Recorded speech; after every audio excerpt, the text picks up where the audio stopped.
the betting brand for soccer fans. That's better. Gamble responsibly.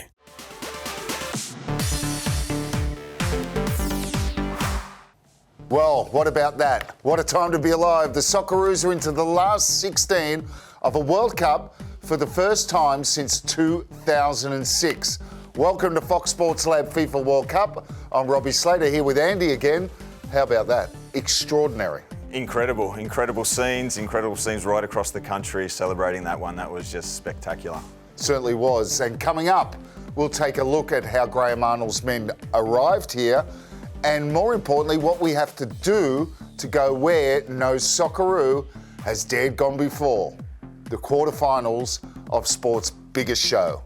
And the Socceroos have stunned the world with two massive wins over Tunisia and Denmark. How impressive were they, Robbie? There's so much that's been said since Tunisia, and now we just have to keep adding. I mean, it is incredible. When you think we had 2 wins in 5 World Cups coming into this, we've now doubled it.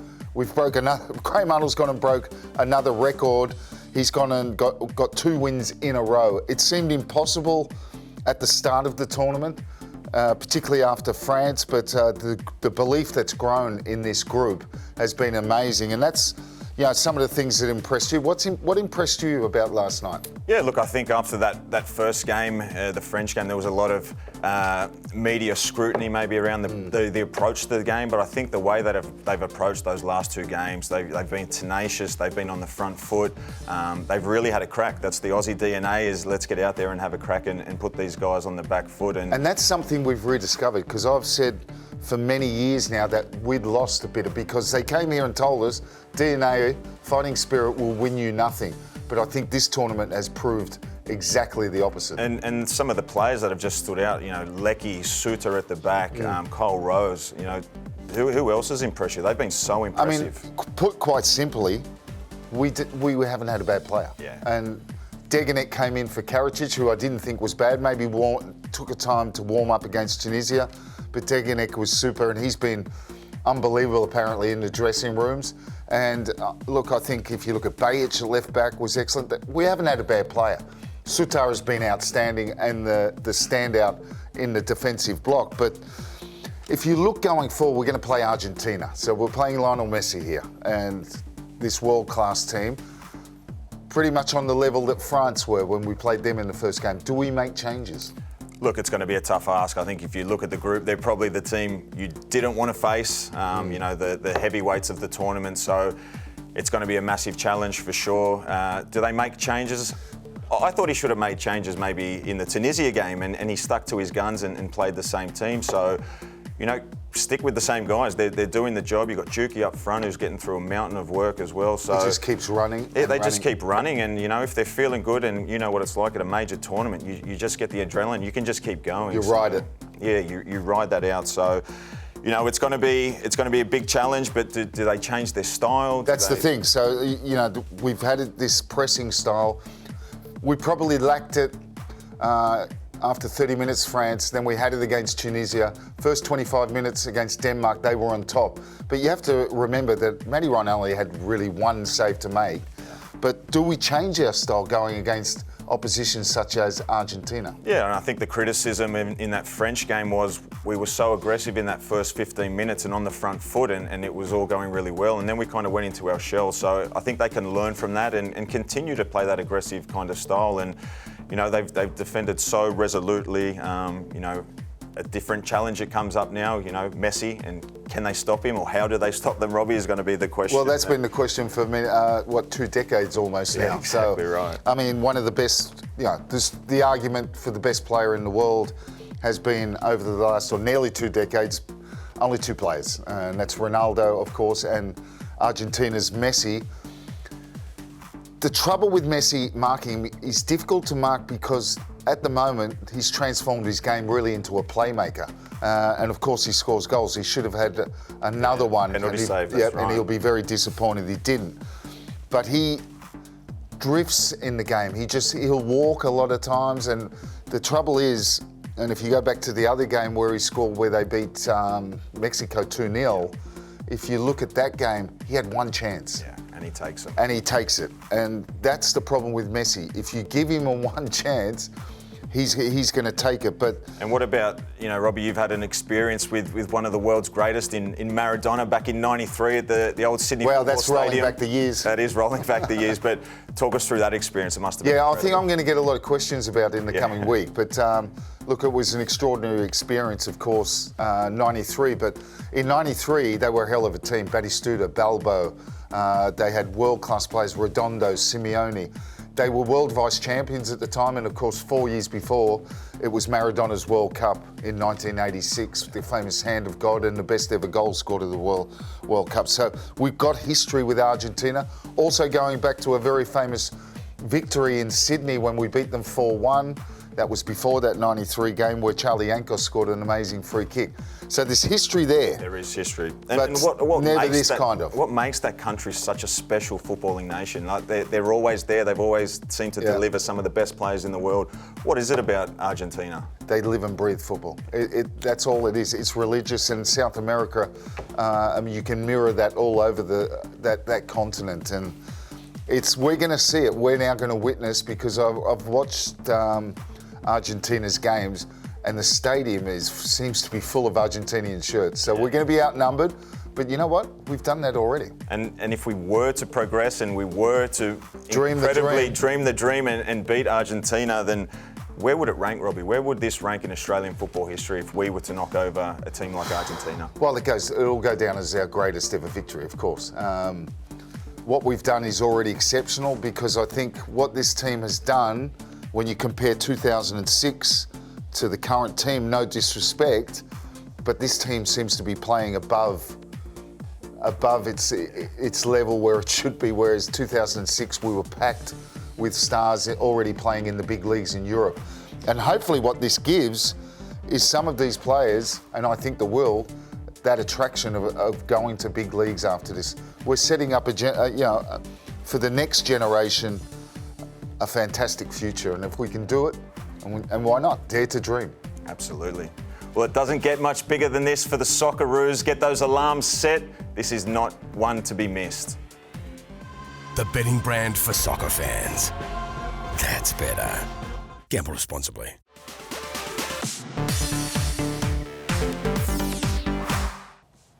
England joins tournament heavyweights France, Brazil, Portugal and the Netherlands in the round of 16 after trouncing Wales. Robbie, you've been saying football's coming home. It's coming home. How deep can they go in this tournament? Wait, can we just point out something very, very clear? That Andrew thought that football wasn't coming home. But look, I think they were much more impressive in their last game than that game, the game against Wales, I'm saying. Because the game before that against the USA, I thought they were outplayed by the USA. Not badly, but I thought USA were the better team in that draw, and they looked a bit toothless. Here against Wales was, I wouldn't say a statement, but it was certainly a very good performance all round from the team with a few chances. It proved to me that Foden should start in these big games coming ahead. And the positive, if it is a positive, it's not a positive for Harry Kane, but it is for England that he hasn't scored yet. So they've gone through, the 3 games in the group stage without him scoring. Yeah, so which is almost unheard of. It's almost unheard before of. the tournament, especially when you've tipped him as the golden boot. Well, you've had him as golden boot. There you go. For Harry Kane not to be scoring, if you think England are winning games, you're thinking Harry Kane is scoring goals. But Rashford, on the last game, he scored a double. He looked excellent when he came on. And he's got 3 goals, so he's in for a shout for the golden boot. There's not many on 3 goals. Of course, Mbappe on France has got his eyes firmly on that. But look, I think the way he plays and that front 3 is so important. But he can play anywhere across that line. If you look at Foden, he must play on the left-hand side. We know he's talented. He could play central, but Rashford in this kind of form, he's certainly something that, and he gives Gareth Southgate a problem of who he's going to choose. He's got so much in that attacking third, the likes of Saka and of course Harry Kane, Marcus Rashford, Sterling, Foden. Yeah. We're mentioning them all.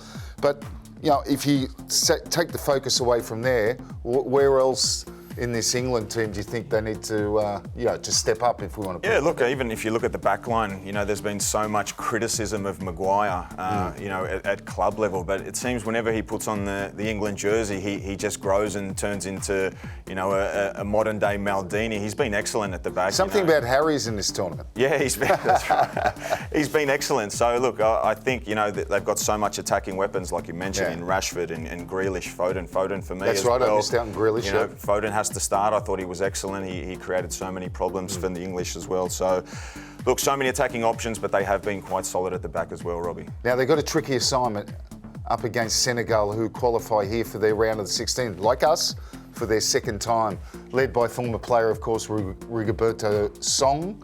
How do you see this for England? Team. They're a good team, Senegal. They're the highest ranked African nation in the tournament. Very unpredictable. You thought maybe without Sadio Mane in the team that they maybe won't get the goals, but they're scoring. They're doing incredibly well. So it's going to be a tough challenge for them. I think they can overcome them, but it's going to be a really difficult challenge for them. And I guess the other team that we kind of focused on is Brazil, and they don't have Neymar. He's come off injured. Yeah. Do you think that's going to be a big hindrance to the Brazil team? Look, I think he's very important to them. If they're going to go all the way to the final and potentially win it, I think they need Neymar in there. Of course, Richarlison's done very well for them. That, good performance. Could have been more goals. I think Invictus is very important for them on that left-hand side. But Neymar, you see, is someone crucial. But they've got talent all over the park. Casemiro, Thiago Silva. And they're just so good to watch. Yeah, I don't know if it's always been the yellow kit and the blue shorts, but it's like they're dancing when they're playing football. Yeah. So they're going to be a threat to everyone. Now, what about? We've talked about Messi, and we're going to be up against Messi.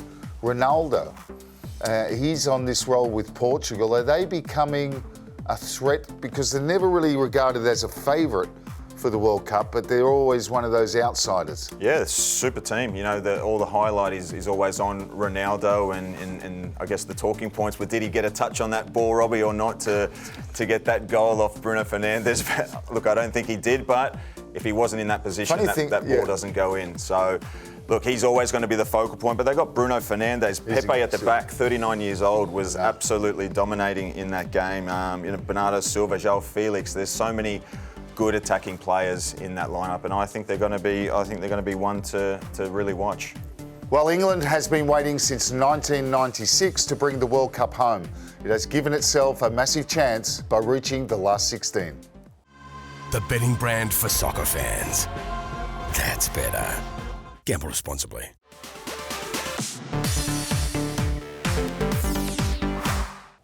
There are no second chances from here on. Lose and you go home as we enter the last 16 of what has been an intriguing World Cup. Now, Andy, let's look at some of the other key matches. Now, we nominated the Netherlands as a sleeping giant pre-tournament. They take on the USA. Who do you see as the key players here? Yeah, I think the Netherlands will be too strong, Robbie. I think the players that they have and the way that they're playing at the moment. Cody Gakpo He's come from nowhere, PSV player. I was thinking more pay. He's scored at every single game, all 3 games. Yep. He's been on the score sheet. He leads the Golden Boot chase as well. So you've got De Jong, you've got Van Dijk at the back, you've got Depay. They're a good team. USA have done exceptionally well to get out of Davies as their standout, I guess. Yeah, but I think. So who wins? Come on, the line. I think the Dutch will be too strong. You love the Dutch. They were my underdogs. They were my dark horse. I'm going to stick with them. But you had Germany in there as well. I had Germany, but we'll see how they end up. But the French, they're obviously looking really strong. They come up against Poland, who probably didn't look as good as you might have thought against Argentina. They were terrible. Yeah, and they looked like they played just for qualification, which is exactly what they got, but it nearly went wrong for them if Mexico had scored another goal or Argentina. Anyway, that ebbed and flowed. So Poland were disappointing. Their only performance so far was against Mexico, beating them 2-0. But here they come up against the France with Mbappe looking for the Golden Boot. They've got Giroud will come back in, Griezmann, of course. Dembele will play on the right side. Amazing attack. You just wonder, with all those changes and the loss to Tunisia, they did lose by that goal to nil. Does that have an effect? When you look at the fact that they had 9 changes in all, it probably doesn't. So I'm going for a French win there to beat Poland. Now, what are you tipping? Never. You're not going to tip England to beat Senegal. If he tips England to beat Senegal, well, I'm not having any. We're going to replay the first show. You're tipping Senegal here. Nah, look, I think England will be too strong for Senegal, Robbie. I'll jump on your... And then they'll lose to France in the quarter. Well, look, I think they'll be too good. I think Senegal will make it difficult. There's no doubt about it. I think it'll go down to the wire. But I think, with all that attacking prowess that the English have, I think they're going to be too strong. So I'm backing England over Senegal. And I guess the game following that Australia going to win. Is our Aussies, the Socceroos versus Argentina. Robbie, what's your tip, mate? Well, we know we're going to go with the heart, and we're going to pray for history, more history from Graham Arnold's wonderful team. And they are a wonderful team. The term band of brothers is sometimes far-fetched, but I think with this team you can really say that. Look, they're up against Messi, of course. Fernandez, the new kid on the block. Martinez. Di Maria. Yeah, Di Maria. Paredes. They've got fantastic team, and it's such a pedigree in World Cups, as we alluded to before.